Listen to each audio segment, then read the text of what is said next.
সন্ধ্যা হয়েছে, চারদিকে কালো আঁধারের কালো মেঘে আচ্ছন্ন হয়ে আছে পরিবেশটা। থমকে বিকেলটা সন্ধ্যার দিকে মানুষজন তার নিজের গন্তব্যের উদ্দেশ্যে যানবাহন করে। ঠিক এমন সময় আকাশটা বেশ কালো মেঘে ঢেকে আছে। পরিবেশটা চারদিক থেকে ছেয়ে গেছে অন্ধকারে। চারদিক পিন পিন নীরবতায় ছেয়ে গেছে। গুলশান এক মরুভূমিময় সমুদ্রে পরিণত হয়েছে। এই শহরের যেন অস্তিত্ব পাল্টে যেতে শুরু করেছে। এখনো আকাশে কালো মেঘ দেখা যায়, অন্ধকার এখনো কাটেনি। আজকে আকাশে চাঁদের সাথে তারা জ্যোৎস্নার আলো, কোনো কিছুই নেই, শুধু অন্ধকার রাতে নিস্তব্ধ এই শহরটা শান্ত হয়ে গেছে। সন্ধ্যা পেরিয়ে গভীর রাত হয়, রাত প্রায় 1টা বাজে। শহরের কোনো জায়গায় বাতি জ্বলছে, আবার কোনো কোনো এলাকা অন্ধকারে ছেয়ে গেছে। গুলশান ফাঁকা নিস্তব্ধ এই শহরে রাস্তা ধরে প্রায় বেশ কিছু কালো রঙের গাড়ি ফুল স্পিডে যাচ্ছে কোনো এক অজানা গন্তব্যের উদ্দেশ্যে। আকাশে শোনা যাচ্ছে হেলিকপ্টারের আওয়াজ, যে আওয়াজটা আশেপাশের মানুষকে ভয়ের কোনো কিছু জানান দিচ্ছে। হেলিকপ্টারটি ল্যান্ড করে পুরো একটা ফাঁকা নিস্তব্ধ এলাকা বললে ভুল হবে, পুরো একটা বড় ভার্সিটি মাঠে কালো রঙের গাড়িগুলো ভার্সিটির গেট ভেঙে ভেতরে প্রবেশ করে হেলিকপ্টার চারদিকে গাড়িগুলো ঘিরে রাখে। এরপর হেলিকপ্টারের জানলা ভেদ করে ঘরের ভেতর থেকে একটা মানুষ বের হয়। মানুষ বললে ভুল হবে, হিংস্র হয় না। লোকটির পরনে আছে কালো রঙের প্যান্ট, কালো কোট, সাদা রঙের টি শার্ট, চোখে রঙিন সানগ্লাস, পায়ে কালো ক্যাটস, মাথায় হুডি পরা।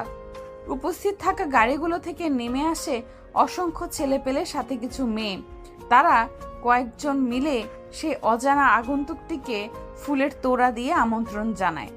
প্রায় অসংখ্য ছেলেপেলে সেখানে উপস্থিত আছে, সাথে মেয়েও অনেক মডেলের, অনেক রঙের, নানান রকমের গাড়ি উপস্থিত হয়েছে ভার্সিটির মাঠে। পায়ে হেঁটে দামি একটা লাক্সারেঞ্জ গাড়ির ভেতরে উঠে পড়ে আগন্তুকটি। এরপর রওনা দেয় তার নিজের গন্তব্যের উদ্দেশ্যে। হেলিকপ্টারটা উড়াল দেয় তার সেই নিজের গন্তব্যে। আগন্তুকটির পেছনে বাকি সব গাড়িগুলো একসাথে সারিবদ্ধভাবে রাস্তা ধরে ফুল স্পিডে চলেছে তাদের নিজ গন্তব্যের উদ্দেশ্যে। যে রাস্তা দিয়ে যাচ্ছে পুরো রাস্তাটা কেঁপে ওঠে, এত গাড়ির স্পিড যা আশেপাশের মানুষের ঘুম মুহূর্তের মধ্যে ভেঙে যাচ্ছে। এতটাই ফুল স্পিডে গাড়ি চালাচ্ছেন, হঠাৎ করে শুনশান শান্ত শহরটা অশান্ত হয়ে ওঠে আগন্তুকের তাণ্ডবে। গাড়িগুলো চলে আসে একটা বিলাসবহুল প্রাসাদের মতো একটা সুন্দর বাড়িতে। বাড়িটির চারদিকে অসংখ্য সিকিউরিটি গার্ড, যা AK-47 এবং স্নাইপার নিয়ে সিকিউরিটি গার্ডগুলো দাঁড়িয়ে আছে বাড়িটির বিভিন্ন প্রান্তে। আগন্তুকটি গাড়ির ভেতর থেকে নেমে পুরো বাড়িটা একবার চোখ বুলিয়ে নেয়। এরপর এক মুচকি হাসি দিয়ে পকেট থেকে কালো রঙের একটা সিগারেট বের করে টানতে থাকে। মুচকি হাসি দিয়ে বলে ওঠে, আমি যে এই শহরে এসেছি এই খবরটা কেউ জানে না তো? না ভাই, এই খবরটা কেউ জানে না, পুরো শহর ফাঁকা। বিগত 1 মাসে কোন কোন জায়গা থেকে বেশি অপরাধ হয়েছে তার একটা লিস্ট বের করেন, আজকের মধ্যে আমাকে দিয়ে দিবি। ঠিক আছে ভাই, লিস্টটা তৈরি করা আছে, শুধু একটু চেক করে নিলেই হয়ে যাবে, তারপর আমি আপনাকে দিয়ে দিব। ওকে ঠিক আছে, আমি পুরো বাড়িটা ঘুরে দেখতে চাই। ঠিক আছে ভাই, চলেন আপনাকে পুরো বাড়িটা ঘুরে দেখাচ্ছি। আপনার মনের মতো করে বাড়িটাকে তৈরি করে সাজিয়েছি। এখানে কেউ প্রবেশ করতে পারবে না, যদি প্রবেশ করে তাহলে বের হতে পারবে না। আচ্ছা, আমি বাড়িটা ঘুরে দেখতে চাই আর এখানকার সিকিউরিটি সম্বন্ধে জানতে চাই। ওকে বস, চলেন আপনাকে পুরো বাড়িটা ঘুরে দেখাচ্ছি এবং কোথায় কোন সিকিউরিটি রাখা আছে তা বলে দিচ্ছি। ওকে ঠিক আছে, সবাইকে নিয়ে চলো। এরপর সে আগন্তুকটিকে তার পুরো দলকে নিয়ে তার পুরো বাড়িটাকে পর্যবেক্ষণ করতে থাকে। কথায় কিরকম সিকিউরিটি করেছে এবং বাড়ির কোনো জায়গায় কোনখানে কি আছে তা দেখার জন্য সবাই মিলে গেটের সবাই যায় সেখানে গিয়ে আগন্তুকটির ডান হাত রনি, যে আগন্তুকটির সমস্ত কাজ নিজে হ্যান্ডেল করে, গেটের সামনে গিয়ে সবাই থামে। এরপর রনি বলে ওঠে, ভাই, গেটের সামনে 4জন সিকিউরিটি রাখা হয়েছে, 2জন ওপরে 2জন নিচে। এটুকুই নাকি আরও আছে? এখানে কিছু ক্যামেরা আছে, ক্যামেরার সাথে বন্দুক ফিট করা আছে। রুমের ভিতরে যারা সিসিটিভি নিয়ন্ত্রণ করে তারা সেখান থেকে ট্রিগার চাপ দিয়ে বুলেট দিয়ে শত্রুকে প্রতিহত করতে পারবে। গুড, সিকিউরিটি আমার ভালো লেগেছে। এখন পিছন দিক দিয়ে যাব ভাই। ওকে। এরপর রনি নামের ছেলেটি আগন্তুকটি সহ সবাইকে নিয়ে রওনা দেয় পেছনের দিকে। পেছন থেকে একটা বড় গোপন রাস্তা আছে, যে গোপন রাস্তা দিয়ে ঠিক শহরের মাঝখানে যাওয়া যাবে। এমনকি এখান দিয়ে বড় বড় ট্রাক যাতায়াত করতে পারবেন সুড়ঙ্গ তৈরি করতে। এই অজানা ভয়ঙ্কর আগন্তুকটি রনি মুচকি হেসে বলে ওঠে, ভাই, এখানে আপনার কথা মতো সমস্ত সিকিউরিটি দিয়ে তৈরি করেছি।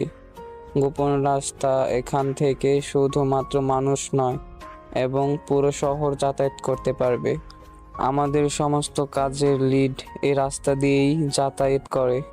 এছাড়া পুরো বাড়ির চারদিকে 10জন করে সিকিউরিটি রাখা হয়েছে, এমনকি বাড়ির উপরে সব জায়গায়। সিসিটিভি ক্যামেরার সাথে রাখা আছে বন্দুক ফিট করে রাখা, এবং যারা সিসিটিভি ফুটেজ করে তারা ঘরে বসে ট্রিগার চাপ দিলে শত্রুকে প্রত্যহিত করতে পারবে। ওকে, ঠিক আছে রনি, তোমাদের বাইরের সিকিউরিটি গার্ড আমার ভালো লেগেছে। এখন আমি বাড়ির ভেতরটা দেখতে চাই। ওকে বস, ঠিক আছে, চলুন ভিতরটা আপনাকে দেখিয়ে দিচ্ছি। এরপর রনি নামের ছেলেটা তার বস অজানা আগন্তুকটিকে নিয়ে রওনা দেয় বাড়ির ভেতরে। ভেতরে প্রবেশ করে বাইরে যেমন সুন্দর তার থেকেও সুন্দর বাড়ির ভেতরটা। কোটি কোটি টাকা খরচ করেছে এই সুন্দর বাড়িটা তৈরি করতে। অসম্ভব সুন্দর, যেন সোনা দিয়ে রূপা দিয়ে তৈরি করেছে পুরো বাড়িটা। বাড়ির চারদিকে লাগানো আছে বিভিন্ন সিসিটিভি ক্যামেরা, সাথে লাগানো আছে বিভিন্ন অস্ত্র। বিদ্যুৎ চলে গেলে সহজেই জ্বলবে বাতি। লাগা আছে বিভিন্ন রকম জেনারেটর এবং আইপিএস। ড্রয়িং রুমটা একটা ফুটবল খেলার মাঠের মতো, একটা রুম যেন সুইমিং পুলের সমান। পুরো বাড়িটা একটা রাজপ্রাসাদের চেয়ে অধিক সুন্দর হয়ে উঠেছে। এক একটা রুম যেন পুরো শুধু রুম নয়, বরং ফুটবল খেলার মাঠ। ওর বাড়িতে ঝাড়বাতি মরিচবাতি দিয়ে যেন বাড়িটা এক অপরূপ রূপে সাজিয়েছে, যেমন সাজেছিল পৃথিবীর এক বাদশাহ যার নাম সাদ্দাত। সাদ্দাত পৃথিবীর একটা বাদশাহ ছিল। সে নিজেকে খোদা দাবি করেছিল। সে বলেছিল, আমার এত ধন সম্পদ আছে, আমি কি খোদা হওয়ার যোগ্যতা রাখি না?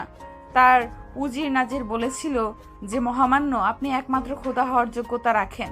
বাদশাহ সাদ্দাত এই কথা শুনে একটা জান্নাত তৈরি করেছিল, যে জান্নাতে প্রবেশ করতে পারেনি সাদ্দাত। প্রবেশ করার আগেই মৃত্যু হয়েছে তার।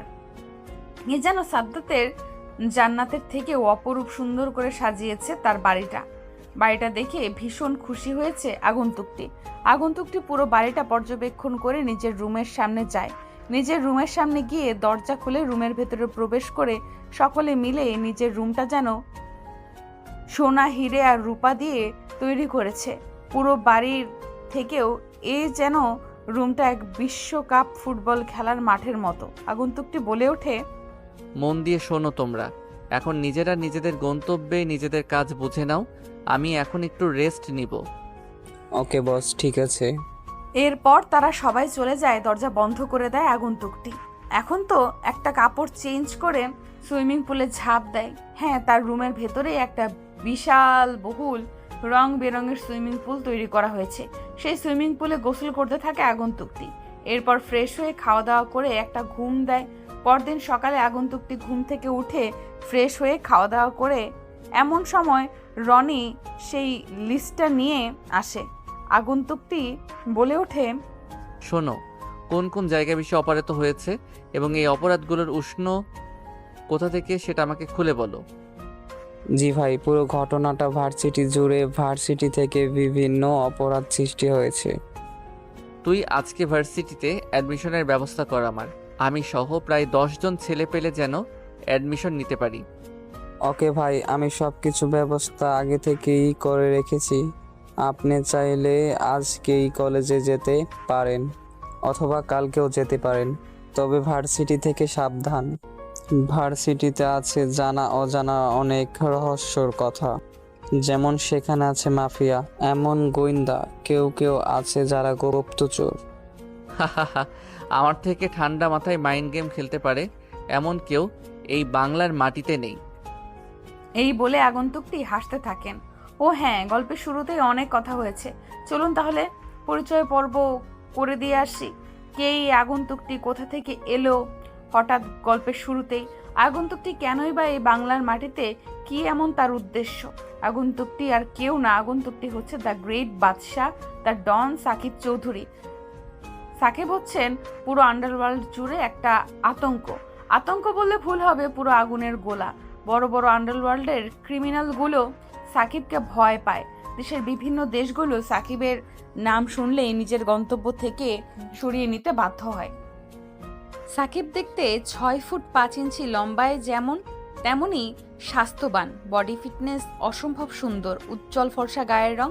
বিদেশে থাকায় বিদেশিদের মতো তার চাল চলন এবং হাবভাব। কোটি কোটি টাকার সম্পদ, বাড়ি গাড়ি, ধন সম্পদের মালিক সে। শুধু তার নামটা বড় বড় মাফিয়ারা নয়, নবজাতক শিশুরাও যেন মনে রেখেছে। এতটাই ভয়ঙ্কর ও হিংস্র এই সাকিব। সাকিব বলে কম, মারে বেশি, বোঝায় কম, কোপায় বেশি।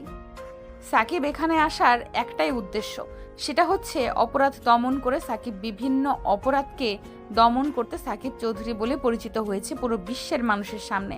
সাকিবকে দেখতে যত সুন্দর, তার থেকেও সে ভয়ঙ্কর, ভীষণ ভয়ঙ্কর। সাকিব এখানে আসার মূল কারণ হচ্ছে মৃত ব্যক্তিদের লাশকে মাটিতে দাফন না করে বরং লাশ রাখার মর্গে মৃত মেয়েদেরকে রেপ করছে কোনো এক দল, তা নিয়ে ব্যবসা করছে। ভার্সিটি থেকে দিন দিন মেয়েরা গায়েব হয়ে যাচ্ছে, বিভিন্ন জায়গার ড্রাগস স্মাগলিং বেড়ে যাচ্ছে, বেড়ে গিয়েছে রাস্তায় খুন খারাপি। তাই লন্ডন থেকে ব্যাক করেছে বাংলাদেশের উদ্দেশ্যে এই আগন্তুক, এবং নিজের প্রতি হওয়া অন্যায়ের প্রতিশোধ নিতে এসেছে বাংলার মাটিতে। সাকিবের সাথে ছোটবেলায় একটা ঘটনা ঘটেছিল। সাকিবের বাবা মা কেউ নেই এই পৃথিবীতে বেঁচে। ছোটবেলায় কেউ তাদেরকে খুব নৃশংসভাবে মেরে ফেলেছিল। সাকিবের চোখের সামনে সাকিব তখন ছোট ছিল বলে সাকিবকে ছেড়ে দিয়েছে। পরিবেশের সাথে লড়াই করতে করতে বড় হয়ে ওঠে সাকিব। সাকিব শুধু এখন বড় নয়, বরং আন্ডারওয়ার্ল্ডের বড় একটা মাস্তান হয়েছে। আপাতত এইটুকুই থাক, গল্পের সাথে থাকলে সবটুকু জানানো হবে। আর হ্যাঁ, যারা নতুন শুনছো তারা অবশ্যই চ্যানেলটিকে সাবস্ক্রাইব করে পাশে থাকো। কুখ্যাত সন্ত্রাসী ও আন্ডারওয়ার্ল্ডের টপ ক্রিমিনাল এবং সন্ত্রাসীদের লিডার বাদশাহ দ্য ডন সাকিব চৌধুরী বলে ওঠে, আমার সাথে কে কে ভার্সিটিতে যাবে তৈরি হয়ে নাও। আর কোন কোন জায়গায় অপরাধ হচ্ছে আজকে রাতে তা আমি মিশনে যাব আমরা। ওকে বস, ঠিক আছে, সব হয়ে যাবে। ভার্সিটিতে গিয়ে কেউ যেন আমাকে গিয়ে সাকিব ভাই না বলে, শুধু সাকিব বলে রাখবে। ওকে ভাই। এরপর তারা নিজেদের গন্তব্যের উদ্দেশ্যে বেরিয়ে পড়ে। পুরো শহরটা হইচয়ে মেতে ওঠে, গাড়ি ঘোড়া যানবাহন মানুষের কোলাহলে ভরে ওঠে নতুন করে এই শহরটাতে। সকাল 9টা বাজে। ভার্সিটির গেটের সামনে হেলতে দুলতে ভার্সিটির ভেতরে প্রবেশ করছে কেউ একজন।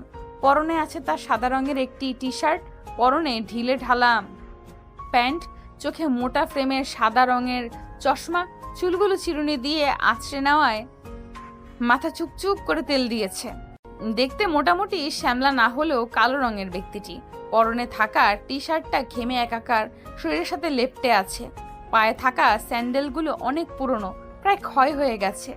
কলেজের গেট দিয়ে ভার্সিটিতে প্রবেশ করে ছেলেটি এদিক ওদিক তাকিয়ে নাকের কাছে চশমা এনে আবার ডানে বামে তাকিয়ে চশমাটাকে ঠিক করে সামনের দিকে রওনা দেয়। ছেলেটি ভার্সিটিতে প্রথম, তাই কোনো দিকে যেতে হবে বুঝতে পারছে না। চারদিকে শুধু উঁচু উঁচু বিশাল বড় বিল্ডিং। এরকম বড় বড় ভবন দেখে ছেলেটি হিমশিম খেয়ে যায়, কোন দিকে যাবে বুঝতে পারে না। নিজের মতো করে পায়ে হেঁটেই চলেছে। কয়েক পা সামনে এগিয়ে যেতেই ছেলেটা কারোর সাথে ধাক্কা খায়। ধাক্কা খেয়ে ছেলেটি পড়ে যায়, চশমাটাকে খুঁজতে থাকে। অবশেষে কেউ একজন ছেলেটির চশমা খুঁজে তাকে পরিয়ে দেয়। ছেলেটির গালে পরপর কয়েকটা থাপ্পড় পুরো জায়গা কেঁপে ওঠে। পুরো জায়গা নিস্তব্ধ শুনশান হয়ে যায়। সকল ছাত্রছাত্রী সেদিকে তাকিয়ে আছে। ছেলেটি অবাক নয়ন ভরা দৃষ্টিতে সামনে দাঁড়িয়ে থাকা মানুষটির দিকে তাকিয়ে আছে। সামনে দাঁড়িয়ে থাকা ব্যক্তিটি চিৎকার করে বলে ওঠে, কি রে খ্যাত, তুই কি চোখে দেখতে পাস না জলজ্যান্ত একটা মানুষকে ধাক্কা দিয়ে দিলি। সরি ভাই, আসলে দেখতে পাইনি। সেটা তো আমি দেখতে পাচ্ছি যে তুই একটা কানা। সরি ভাই, আসলে আমি বুঝতে পারিনি। চুপ শালা খ্যাত কোথাকার। তোর মতো খ্যাত এর এই নামি দামি ভার্সিটিতে অ্যাডমিশন পাই কি করে সেটাই তো আমি বুঝতে পারছি না। ছেলেটা আর কোনো কথা না বলে সেখান থেকে চলে যায়। ছেলেটি কোনো কিছু না বলে মুচকি একটা হাসি দিয়ে সামনে হাঁটা দেয়। সামনে দেওয়ালে স্পষ্ট লেখা আছে যে কোনো ভবনে কোন ডিপার্টমেন্টের ছাত্রছাত্রীরা কোন ক্লাসরুমে যাবে। সাকিব যেহেতু অনার্স দ্বিতীয় বর্ষের ছাত্র, সেজন্য সে নিজের ক্লাসরুম খুঁজতে থাকে। খুঁজতে খুঁজতে নিজের ক্লাসরুমে চলে যায়। নিজের ক্লাসরুমের দরজা খুলে ভেতরে প্রবেশ করতেই তো সাকিবের চোখ কপালে, কেননা ক্লাসরুমে কোনো ছেলে নাই, আছে শুধু মেয়ে। এতগুলো মেয়েকে দেখে টাসকি খেয়ে যায় সাকিব। সাকিব ভেতরে প্রবেশ না করে যখনই চলে আসতে যাবে বাইরে, তখনই ক্লাসরুমের ভেতর থেকে কোনো এক মেয়ে সাকিবকে দেখে ফেলে। সাকিবকে দেখে ফেলার সাথে সাথে মেয়েটি বলে ওঠে পেছন থেকে, এই যে হিরো, কোথায় যাচ্ছিস, ভেতরে আয়। মেয়েটির কথা শুনে ছেলেটি সেখান থেকে থমকে যায়, কি করবে বুঝতে পারছে না। কেননা ভেতরের মেয়েগুলো শুধু বসে নেই, বরং সিগারেট টানছে, কেউ বিয়ার খাচ্ছে, কেউ সিগারেট টানছে। সাকিব বুঝতে পারে না কি করবে। মেয়েটা পেছন থেকে আবার বলে ওঠেন, কিরে, নিচের থেকে আসবি নাকি তোর কাছে যেতে হবে। সাকিব আর কোনো উপায় না পেয়ে মেয়েটির কথা মতো তাদের সামনে গিয়ে দাঁড়ায়। ছেলেটির দিকে তাকিয়ে সবাই হাসতে থাকে। হাসতে হাসতে যেন সবার পেট ফেটে যাচ্ছে। মেয়েগুলো বেঞ্চ থেকে উঠে সাকিবের চারপাশে ঘুরতে থাকে আর হাসতে থাকে। কেউ সাকিবের শার্ট ধরে টানছে, কেউ তার চুলগুলো এলোমেলো করে দিচ্ছে, কেউ তার জামা ধরে টানছে। তাদের মধ্যে থেকে শাকিলা নামের মেয়েটি বলে ওঠে, কিরে, তুই তো দেখতে হিরো আলমদের মতো। শুধু হিরো না, বল স্মার্ট, স্টাইলিশ, সুপার হিরো, খ্যাত বাবু। শুধু খ্যাত নয়, তুই তাহলে বিশ্বখ্যাত। তোকে দেখতে যতটা সুন্দর, তার থেকে দেখতে রাস্তার কুত্তাগুলো বেশি সুন্দর। যা বলেছিস শাকিলা, একে দেখলে তো ভাত খাওয়ার রুচিটা পর্যন্ত চলে যাবে। না আপু, আসলে আমি ভার্সিটিতে অ্যাডমিশন নিয়েছি। আমি অনার্স দ্বিতীয় বর্ষের ছাত্র। আমার নাম সাকিব। তোকে কি আমরা পরিচয় দিতে বলেছি? তুই যেভাবে পরিচয় দিচ্ছিস মনে হচ্ছে আমরা তোকে বিয়ে করব। না আসলে আপু, এই শাকিলা দেখ, আমাদের হিরো খ্যাত বাবুর চশমাটা কত সুন্দর। জানি না কোন বিদেশি আমলের এই খ্যাত চশমা পরে এসেছি। আজকের যুগের মানুষ এরকম চশমা পরে? তুই শুধু চশমাটাই দেখতে পেলি, আর কিছু দেখতে পেলি না? ওর পরনে থাকা পোশাক, পায়ে স্যান্ডেল, ঢিলেঢালা পোশাক, মাথা থেকে এখনো খাঁটি সরিষার তেল চুইয়ে চুইয়ে পড়ছে, গায়ের রং কালো। জানি না কতদিন ধরে যে ও গোসল করে না, সে আল্লাহ মালিক জানে। যা বলেছিস, একে যে কেউ দেখলে ভয় পেয়ে যাবে, আর যদি রাতে কেউ দেখে ওই মানুষটা নিশ্চয়ই হার্ট স্ট্রোক করবে। আপু আমি তাহলে এখন আসি। প্রিন্সিপাল স্যারের সাথে আমার দেখা করতে হবে। এই বলে ছেলেটি চলে যাচ্ছিল। শাকিলা ও তার দলবল ছেলেটিকে নিয়ে হাসাহাসি আর রং তামাশায় মেতে উঠেছিল। পুরো ক্লাস জুড়ে শুধু মেয়ে, কোনো ছেলে নেই। প্রত্যেকটা মেয়ে সিগারেট খাচ্ছিল। শাকিলা ওদের মধ্যে লিডার, পুরো ভার্সিটির একটা বাঘিনী। শুধু বাঘিনী বললে ভুল হবে, পুরো ভার্সিটির রাজত্বটাই শুধু তার রাজত্বে। শাকিলার নামটা শুনলে ছেলেগুলো ভয়ে কোনো কথা বলে না। শুধু ছেলে নয়, শিক্ষকরা পর্যন্ত শাকিলাকে ভয় পায়। আমাদের গল্পের নায়িকা শাকিলার পরিচয়টা পরে দিচ্ছি।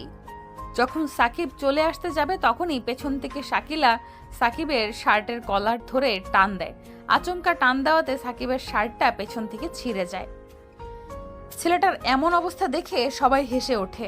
তার থেকেও অবাক হয়ে যায় উপস্থিত থাকা সকলে, কেননা পিঠের খানিকটা অংশ ছিঁড়ে গিয়েছে। পিঠের অংশটা দেখা যাচ্ছে।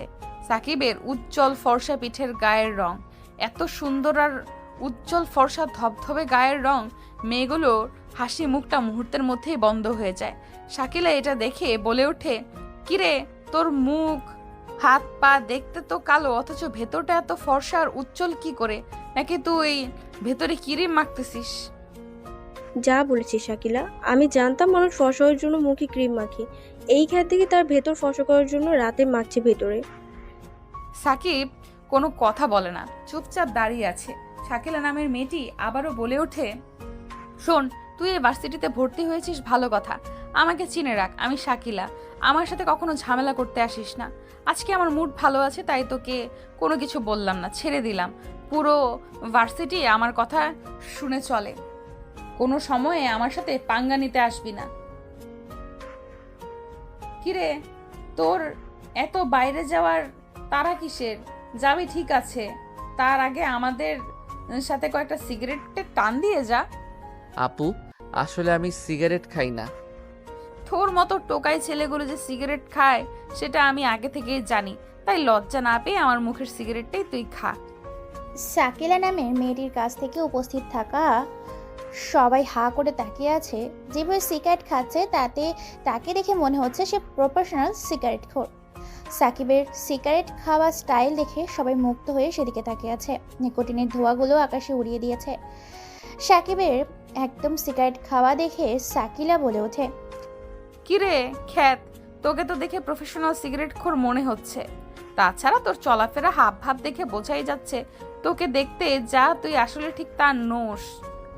সাকিব এই কথা শুনে চমকে ওঠে, খো খো করে কেসে ওঠে। সাকিব সেখানে আর কোনো কথা না বলে মুচকি একটা হাসি দিয়ে বলে ওঠে, আসসালামু আলাইকুম আপু, আমি তাহলে আসি। এবার সাকিব যেখান থেকে দ্রুত চলে যায়। এক মুহূর্ত সেখানে দেরি না করে বেরিয়ে পড়ে ভার্সিটির বাইরে এসে রাস্তার এক সাইড ধরে নিজের পায়ে হেঁটে যেতে শুরু করেছে নিজের গন্তব্যের উদ্দেশ্যে। সবাই সাকিবের দিকে তাকিয়ে আছে, কেননা পুরো শহরের পোশাক আর সাকিবের পোশাক ভিন্ন। হাবাগোবা ছেলেটি হেলতে দুলতে রাস্তার এক সাইড ধরে এগিয়ে চলেছে তার নিজের গন্তব্যের উদ্দেশ্যে। খানিকটা পথ যেতে না যেতেই সবার সামনে চোখে অগোচরে জনশূন্য এলাকার মাঝে বিশাল বহুল একটা দামি কার এসে থামে। ছেলেটি এদিক ওদিক তাকিয়ে সেই দামি কারের ভেতর উঠে বসে। গাড়িটা রওনা দেয় তার গন্তব্যের উদ্দেশ্যে। এদিকে শাকিলা বলে ওঠে, ওই খ্যাতের এত বড় সাহস, সে আমার কথা অমান্য করে এখান থেকে বেরিয়ে গেল। কালকে ওকে বোঝাবো এই শাকিলা কি জিনিস। গাড়িটা চলে আসে একটা বাড়ির ভেতর। হ্যাঁ, সাকিবের বাড়ির ভেতর। ছেলেটা আর কেউ নয়, ছেলেটা ছিল সাকিব। চলুন সাকিলাকে, সাকিলার পরিচয় কি জেনে আসি। সাকিলা হচ্ছে এখানকার নেতার মেয়ে। নেতার মেয়ে বললে ভুল হবে, শুধু নেতা না, বড় নেতা, রাজা, যার নেতৃত্বে পুরো শহর চলে। তিনি হচ্ছে রেলওয়ে মন্ত্রী। সাকিলার বাবা হচ্ছে একজন রেলওয়ে মন্ত্রী। বাবা মায়ের একমাত্র সন্তান সাকিলা। সাকিলা দেখতে অসম্ভব সুন্দর, তবে সবসময় সে ছেলেদের মতো পোশাক পরে। T shirt, jeans pant, sunglass, shoes, jacket এসব পরে ভার্সিটি আসে। আর হ্যাঁ, সে মেয়ে হয়ে কিন্তু R15 নতুন ভার্সনের বাইক চালায়। দেখতে দেখতে ভার্সিটির ছুটি হয়ে যায়। সাকিব নিজের বাড়িতে এসে খাওয়া দাওয়া করে ফ্রেশ হয়ে ল্যাপটপে কাজ করতে থাকে। এমন সময় সেখানে রনি এসে বলে ওঠে, ভাই একটা খবর আছে। শুধুমাত্র এখন খবরটা দিল।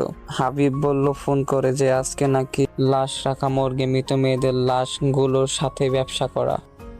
মানে কি, বিষয়টা খুলে বলো।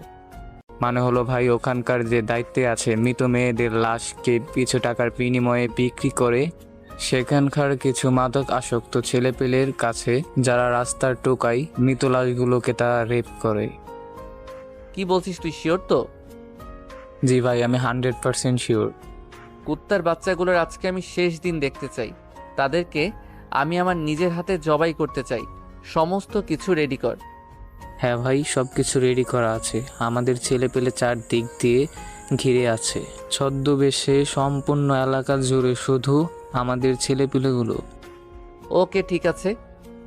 এই বলে সাকিব কম্পিউটারে আরও কিছু কাজ করে ইমোতে দেখতে দেখতে গভীর রাতে পরিণত হয়। রাত 10টা বাজে। পুরো জায়গাটা নিস্তব্ধ আর শুনশান। সাকিব নিজের পোশাক চেঞ্জ করে। আগন্তুকটি ছদ্মবেশে বেরিয়ে পড়ে তার নতুন গন্তব্যের উদ্দেশ্যে। সাদা রঙের টি শার্টের সাদা কোট, সাদা প্যান্ট, সাদা ক্যাটস, সাদা রঙের সাদা সানগ্লাস, মাথায় সাদা রঙের হুডি পরা, কপালে রুমাল বাঁধা, হাতে ব্রেসলেট, ডান হাতে সিগারেট, বাম হাতে বন্দুক।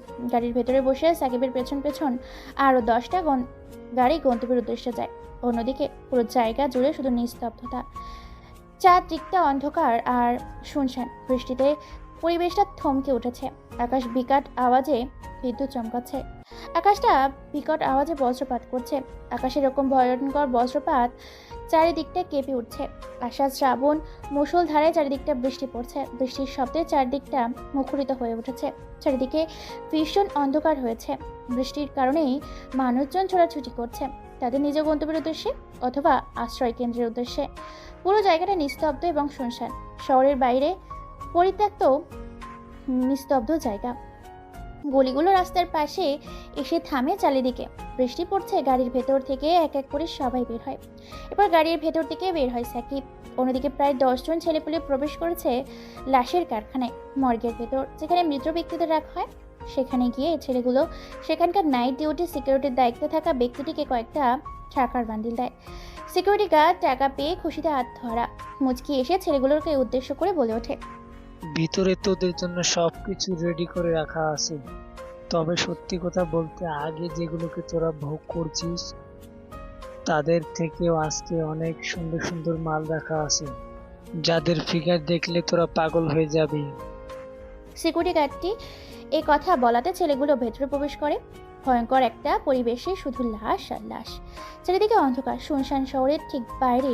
এদিকে তেমন কেউ আসে না, পুরো নিস্তব্ধ আর শুনশান থাকে। এদিকে তেমন কেউ আসে না, একদম শহরের বাইরে। ছেলেগুলো এক এক করে মেয়েগুলোর উপর থেকে সাদা রঙের চাদরটা সরিয়ে দেয়। ছেলেগুলো মেয়েগুলোর মধ্যে উলঙ্গ শরীর দেখে লোভ সামলাতে মেতে ওঠে। ছেলেগুলোর পরনে থাকা পোশাকগুলো এক এক করে খুলে ফেলতে শুরু করে। এরপর মেয়েদের মৃত লাশগুলো নিজেদের আয়ত্ত নিয়ে একের পর এক খুবলে খুবলে খেতে থাকে, ট্রেপ করতে থাকে পাগলের মতো, নিজেদের মতো সুখ নিতে থাকে। মৃত লাশগুলোকে যে যেভাবে পাচ্ছে ঠিক সেইভাবেই ব্যবহার করছে। বাইরে বসে আছে সিকিউরিটি গার্ড দুজন, তারা নিজেদের মতো সিগারেট টানছে। এদিকে এই প্রচণ্ড বৃষ্টিতে ভিজতে ভিজতে মর্গের সামনে এসে দাঁড়ায় সাকিব সহ তার দলবল। হঠাৎ করে সিকিউরিটি গার্ডগুলো এতগুলো মানুষকে দেখে চমকে ওঠে। কি বলবে বুঝতে পারে না। ভয় তাদের গলা শুকিয়ে গেছে। তারা বন্দুক, বিভিন্ন অস্ত্র, কুড়াল, বিভিন্ন ধারালো ব্লেড, যেগুলো নিয়ে মানুষ হত্যা করা যায়। ভয়ে ভয়ে সিকিউরিটি গার্ডটি বলে ওঠে, কে তোমরা? আর এতগুলো মানুষ তোমরা কি করে? তোমাদের হাতে অস্ত্র কেন? তোমাদের কি মেয়ে চাই? লোকগুলোর কথা শুনে পাগলের মতো হাসতে থাকে সাকিব। সাকিব মুচকি এসে পকেট থেকে সিগারেট বের করে এই বৃষ্টি ভেজা রাতে পাগলের মতো টানতে থাকে। মুচকি এসে সাকিব বলে ওঠে, কুত্তার বাচ্চা, শালা শুয়োরের বাচ্চা, মেয়ে নয়, তোর জানটা চাই আমার।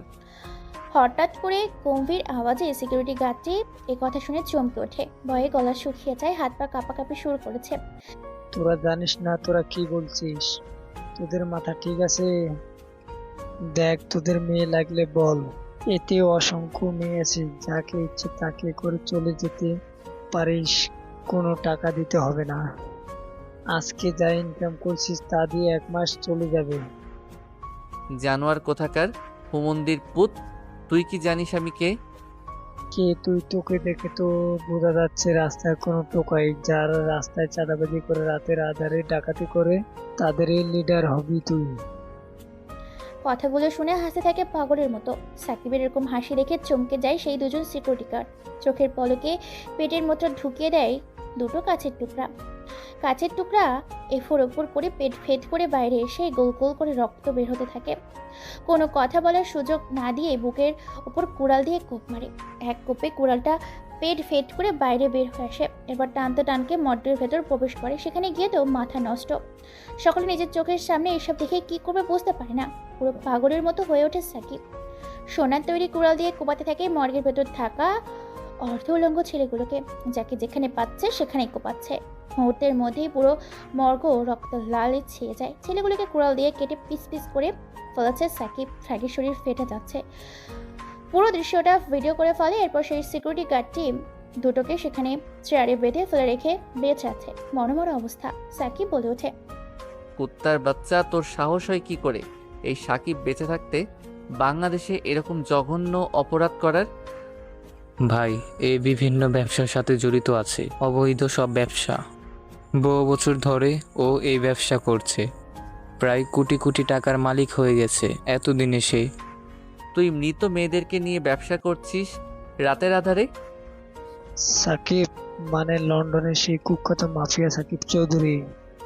আরে হ্যাঁ রে শালা কুত্তার বাচ্চা, তোদের জন্যই ভাই লন্ডন থেকে বাংলাদেশে এসেছে। গত 7 দিন হলো তোদেরকে নিয়ে এই ভাইয়ের প্রথম মিশন শুরু হলো বাংলাদেশে। ভাই আমার ভুল হয়ে গেছে, আমাকে এবারের মতো ছেড়ে দাও, আমাকে তোমরা বাঁচতে দাও। আমি কথা দিচ্ছি আমি আর কোনো দিন এমন কাজ করব না। এই কথা শুনে পকেট থেকে একটা ধারালো প্লেট বোর্ড করে এর পাত্রে টানতে থাকে সিকিউরিটি গার্ডটি। ছেলেটি মুহূর্তের মধ্যেই শরীর কেটে একাকার। কেউ ভিডিও করে এবং সমস্ত কিছু প্রমাণ সহ থানার উদ্দেশ্যে পাঠিয়ে দেয় সাংবাদিকদের প্রেস মিডিয়ায়। তারপর সেই বৃষ্টি ভেজা রাতে সাকিব ঝুমঝুম বৃষ্টিতে চারিদিকে থই থই করছে। গাড়িগুলো নিয়ে এক এক করে বেরিয়ে পড়ে নিজেদের বাড়ির উদ্দেশ্যে। বাড়িতে এসে ফ্রেশ হয়ে খাওয়া দাওয়া করে ফ্রেশ মাইন্ডে একটা ঘুম দেয়।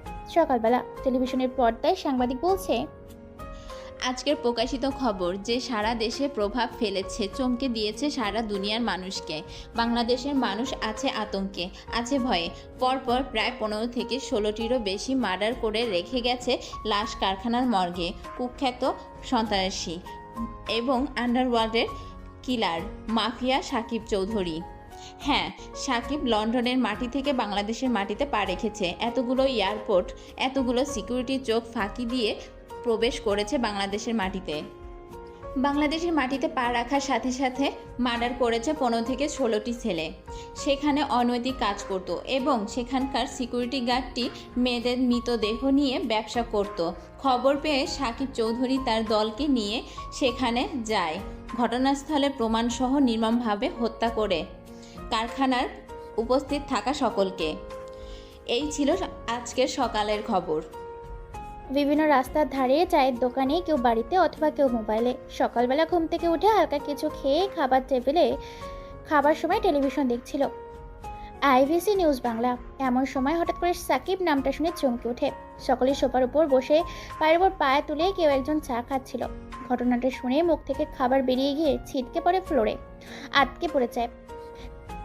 কাঁদতে শুরু করেছে। কি করবে বুঝতে পারে না, কেননা লোকটি জানে সাকিব কি জিনিস। মেয়েরা তাদের সন্তানকে এই সাকিব নাম শুনিয়ে গল্প ঘুম পাড়ায়, খাওয়া দাওয়া করায়, সবকিছু করায়। ছোট ছোট বাচ্চারা যেন বুঝে সাকিব আসলে কি জিনিস।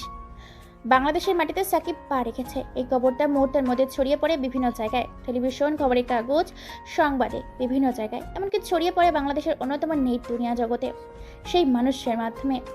এই খবরটা দেখছিল সাকিব ও তার দলবল। সাকিব মুচকি এসে রেডি হয়ে বেরিয়ে পড়ে ভার্সিটির উদ্দেশ্যে। আজকে ঠিক একই পোশাক, গুটি গুটি পায়ে ভার্সিটির গেট দিয়ে ভেতরে প্রবেশ করছে। ভেতরে প্রবেশ করে নিজের ক্লাসরুমে চলে যায়।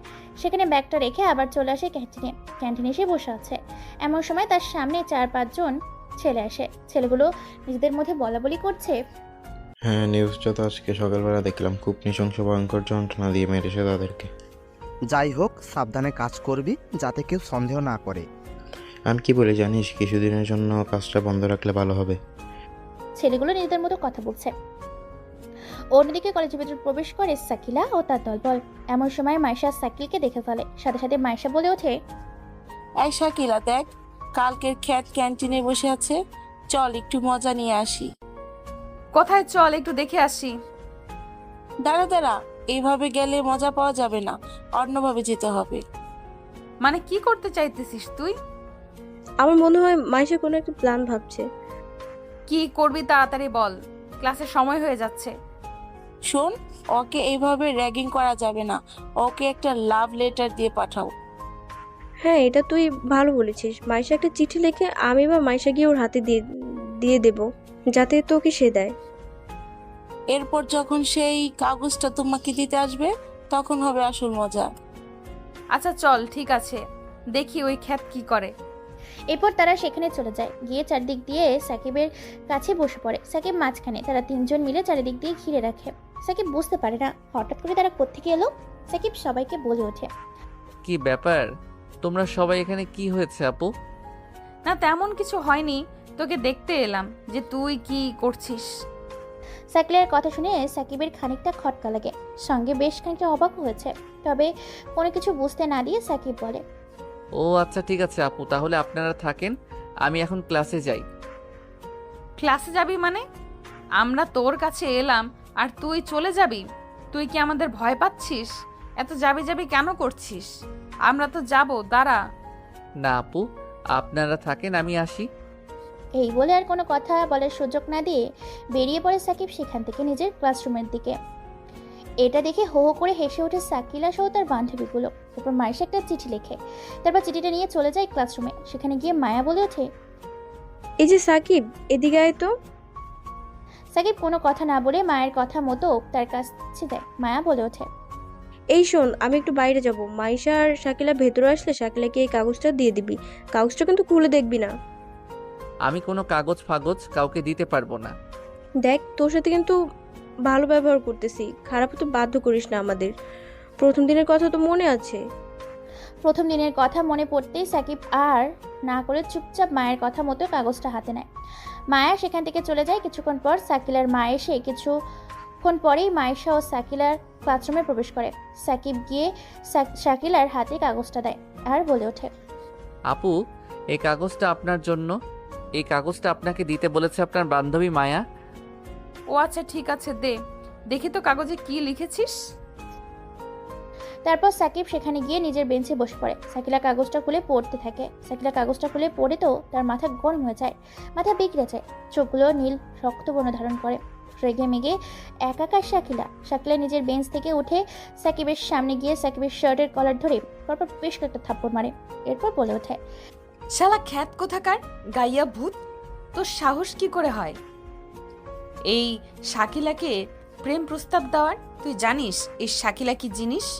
শাকিলার স্ট্যাটাস সম্বন্ধে তোর কোনো কিছু ধারণা আছে? তুই জানিস এই শাকিলার পেছনে কতগুলো ছেলে লাইনে লাইন দিয়ে থাকে? আমার মতো একটা সুন্দরী মেয়ে কিনা তোমার মতো একটা গাইয়া কালো ভূতের সাথে বিয়ে করবে, রিলেশন করবে? তুই এটা ভাবলি কি করে? তারপর তোর সাহস হয় কি করে আমাকে এরকম চিঠি দেওয়ার? চল, তোকে আজকে বাইরে নিয়ে গিয়ে চরম শিক্ষা দিব।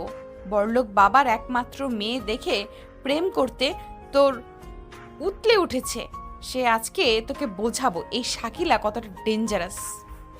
আপু, আমি সত্যি বলছি, আমি কোনো কিছুই লিখিনি। আর এটা আপনার বান্ধবী মায়া আপু আপনাকে দিতে বলেছে। চুপ, নিজে অন্যায় করে অন্যের নামে দোষ দিচ্ছিস। হেকে তো নিজে চুরি করেছিস, তারপর অন্যকে চোর বলছিস। আমি সত্যি বলছি, আমি কোনো কিছু করিনি। আমাকে ছেড়ে দিন প্লিজ। আমার সাথে কোনো কিছু করবেন না। আমি এখানে পড়তে এসেছি, কোনো ঝামেলা করতে আসিনি। সেটা তোর আগে ভাবা উচিত ছিল। তুই যেহেতু এখানে পড়তে এসেছিস, তাহলে আমাকে এই চিঠিটা দেওয়ার সাহস পেলি কোথা থেকে? চল বাইরে চল, তোকে ক্যাম্পাসের মাঠে নিয়ে গিয়ে শিক্ষা দিব। এরপর সাকিবের শার্টের কলার ধরে টানতে টানতে মাঠের মাঝখানে নিয়ে যায়। সেখানে গিয়ে দাঁড় করিয়ে রাখে সাকিবকে। এরপর সেখানে মায়া আসে। সাকিলা মায়াকে দেখে বলে ওঠে, কিরে মায়া, তুই নাকি এই ছেলেটাকে বলছিস যাতে এই কাগজটা তুই আমাকে দিস? তুই কি আমাকে কোনো কাগজ দিতে বলেছিলি এই খ্যাত গাইয়া গেও ভুট্টাকে? না তো, কে বললো আমার কথা? আমি তো ক্যান্টিনের বাইরে গিয়েছিলাম। এই যে আমাদের হিরো খ্যাত বাবু তোর নাম বলছিল, যে তুই নাকি এই চিঠিটা দিতে বলেছিস। ওর এত বড় সাহস! দাঁড়া, ওকে আজকে চরম শিক্ষা দেব। এই বলে চোখের ইশারা দিতেই সেখানে মবেল গোবর নিয়ে আসে। এরপর সাকিলা বলে ওঠে, শোন, আমার জুতা খুলে এই গোবরের মধ্যে ভালো করে মাখিয়ে ওর সারা শরীরে জুতা দিয়ে পেটাবো ওকে, এরপর ওর শরীরে মোবাইল ঢেলে দিব। সাকিলা এরপর এক মুহূর্ত দেরি না করে জুতো দিয়ে মারতে মারতে মুহূর্তে পুরো গাল ফাটিয়ে ফেলাচ্ছে। সাকিব কোনো কথা বলে না। সাকিব নিস্তব্ধ কলা গাছের মতো সেখানে দাঁড়িয়ে আছে। এরপর পুরো শরীরে মার্বেল ঢেলে দেয় সাকিবের। যেখানে সেখানে মার্বেল পড়ছে, যেখানে সেখানে কালো কুচকুচে হয়ে গেছে, অনেকটা জায়গা পুড়ে গেছে। সব ব্যথা যন্ত্রণা সহ্য করে চুপচাপ দাঁড়িয়ে আছে সাকিব। কেউ কেউ ভিডিও করছে, আবার কেউ কেউ ফেসবুকে স্ট্যাটাস দিচ্ছে বিভিন্ন রকম। সাকিলা বলে ওঠে, এই শাকিলার সঙ্গে পাঙ্গা নেওয়ার মানে নিজের বিপদ নিজে ডেকে আনা। কথাটা মনে রাখবি খ্যাত কোথাকার। এই বলে যখন সবাই চলে যাবে তখন পেছন থেকে প্রায় বেশ কিছু বাইকের আওয়াজ শুনতে পায়। সবাই পিছন ঘুরে তাকিয়ে চমকে যায়, কেননা পেছনে প্রায় অনেকগুলো গাড়ি দাঁড়িয়ে আছে রাকিব সহ তার দলবল। এই রাকিব কে? চলুন তাহলে, রাকিব হচ্ছে সিন্ডিকেট, সাদাবাজি, সংবাজি এবং সন্ত্রাসী ক্রিমিনাল পুরো শহর তার রাজত্ব করে প্রকাশে দিন দুপুরে মানুষ খুন করে ভার্সিটি তার বেশ দাপট চলে। গাড়িগুলো এসে ব্রেক করে সাকিবের সামনে। ছেলেগুলো মাঝখানে এসে উপস্থিত হয় সবুজ আর সুমন। সুমন আর সবুজ এসে বলে ওঠে, ভাই আপনারা এসেছেন? অনেকদিন ধরে ভার্সিটিতে আসা হয়নি, চার দেয়ালে আটকে থাকতে থাকতে শরীরে জং ধরে গেছে। ভাই আপনি ভার্সিটিতে আসবেন আমাদের একবারও জানাবেন না? আপনার জন্য আগে থেকে সবকিছু রেডি করে রাখতাম। সবসময় সবকিছু রেডি করে রাখতে হয় না, কিছু কিছু জিনিস আসার পরে রেডি করতে হয়। ঠিক আছে ভাই, চলেন তাহলে ক্যান্টিনে গিয়ে বসি। ক্যান্টিনে তো যাব, কিন্তু এখন না, পরে। তার আগে বল, ভার্সিটিতে এসব কি হচ্ছে? কি আর হবে ভাই, যেটা প্রতিদিন হয়, র্যাগিং আর মারপিট। প্রেমের প্রস্তাব দিয়েছে শাকিলাকে, তাই শাকিলা সবার সামনে ওকে ওরা র্যাগিং দিচ্ছে। এই কথা শুনে ছেলেটা বাইকের উপর থেকে নেমে পড়ে, তারপর সাকিবের দিকে তাকায়। সাকিব নামের ছেলেটা এরপর একটা সিগারেট বের করে টানতে থাকে, তারপর সাকিবের চারিদিকে ঘুরতে থাকে। হঠাৎ করে সাকিবের গলা চেপে ধরে বলে ওঠে, কিরে, তোর তো দেখিস ভালোই সাহস আছে। যেখানে সবাই কিনা জানে এই রাকিবের একমাত্র প্রিয় ভালোবাসার মানুষ হচ্ছে শাকিলা, সেখানে তুই কিনা এরকম খ্যাত আনস্মার্ট হয়ে শাকিলাকে প্রেমের প্রস্তাব দিস? সাকিব কোনো কথা বলে না, সবাই হা করে সেদিকে তাকিয়ে আছে। হ্যাঁ, রাকিব সাকিলাকে পছন্দ করে, এই জন্য সাকিলা রাকিবকে কতবার মেরেছে তা ঠিক নেই। রাকিব বলে ওঠে, কিরে, সিগারেট খাবি? এরপর সাকিব কোনো কথা বলে না, সাকিবের কাছ থেকে একটা সিগারেট নিয়ে টানতে থাকে। সাকিলা আগে থেকেই জানতো যে সাকিব সিগারেট খায়, তাই সবার সামনে প্রকাশ্যে সিগারেট খেতেই থাকে। রাকিব বেশ অবাক হয়। সাকিব কোনো কিছু বলে ওঠার আগেই সাকিলা বলে ওঠে, এই যে খ্যাত, এই শাকিলা কি জিনিস মনে রাখবি। তোকে ছেড়ে দিলাম, এখান থেকে চলে যা। সাকিব মুচকি এসে সেখান থেকে বেরিয়ে পড়ে ভার্সিটির বাইরে এসে গাড়িতে রওনা দেয়। ভার্সিটি গেটের সামনেই এত বড় গাড়িতে চড়তে দেখে সাকিবকে মাইশা চমকে যায়। সাকিবকে এত বড় গাড়িতে চড়তে দেখে মাইশা গেটের সামনে আস্তে আস্তে গাড়িটার চোখের অগোচরে চলে যায়। বাড়িতে গিয়ে ফ্রেশ হয়ে শরীরের ক্ষতস্থানগুলোকে সেফটি নিতে থাকে সাকিব।